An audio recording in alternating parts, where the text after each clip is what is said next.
committing to the voice, the emotion, and the accent. So that's something that we're kind of big on. We kind of do a lot of that. And it's hard. And it is hard. And if we're not careful, if we're not careful, the accents tend to end up being the same. Like we tease Miles, he always turns into an Irishman. Yeah, like an Irish Scottish mixture. Yeah. And then, of course, Matthew hasn't been back here in a while, but he would always be English. Always had the English accent. Yep. Yeah. And so I don't have one specific. Like I struggle with an accent. I'll try it, and it's like, oh, this is bad. I can't keep going. Or you did pretty good with Mr. Beaver. Like you must have listened to that because you sounded like him a lot. Yep. But that was like a struggle. And I mean, I don't know. Maybe it probably helped putting the teeth in. Because it makes you really super aware of your costume. That's true. Those big buck teeth. Yeah. Because that's what happens, I think, is we forget, like, oh, yeah, I'm wearing this pirate costume. I got to sound like a pirate or whatever. Exactly. You know? We did the Planet Salvation today as pirate. I don't know. Brennan pulled that one out again. And he's doing a pirate accent. And I'm like, I'm at times catching myself, oh, yeah, arr. You know, like, I totally did not have a pirate accent. Well, what happened is, so we did a podcast just a few weeks ago. I can't remember the name of it. I think it was Seriously? I think it was that one. Oh, yeah. I think that's the one. But we did that, and we talked about that, where you guys did Planet of Salvation. We talked about improving it. Mm-hmm, mm-hmm. You talked about, like, we could do it better or whatever.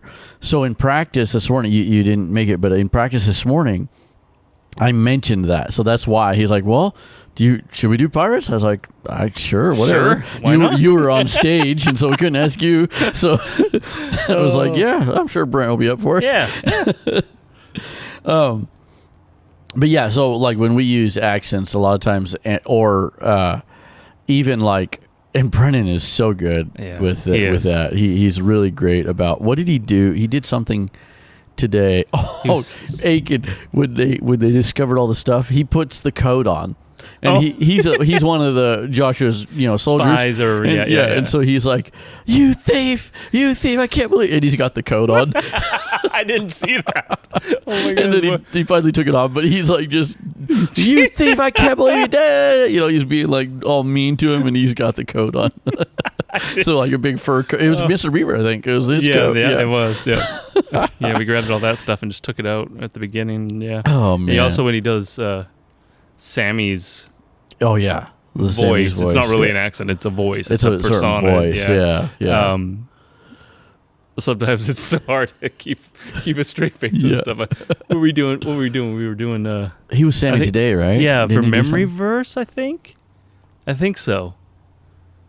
And it was it was because his mic cut out, so I kind of gave him mine because he was kind of doing more talking. And, it's just sometimes it's so funny and just so hard to keep straight with him too when he's doing that. Well, and the kids love that when they hear that. I mean, it's like it compounds with the costume and everything, but it's all about that whole character. Yeah, we don't even need to mention the name Sammy. They already know.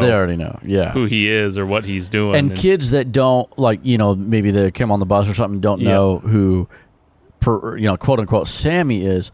They immediately, with that voice, and not all voices can do this, but with that voice, they immediately know what he is, like what kind of character. That he's a dunce and he's silly, just and a goofball. They immediately know, and that's like if you can do that with your voice, that's really good.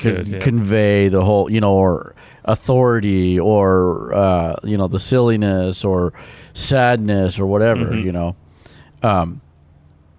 And that's something else we wrote is match the message or the tone to the message.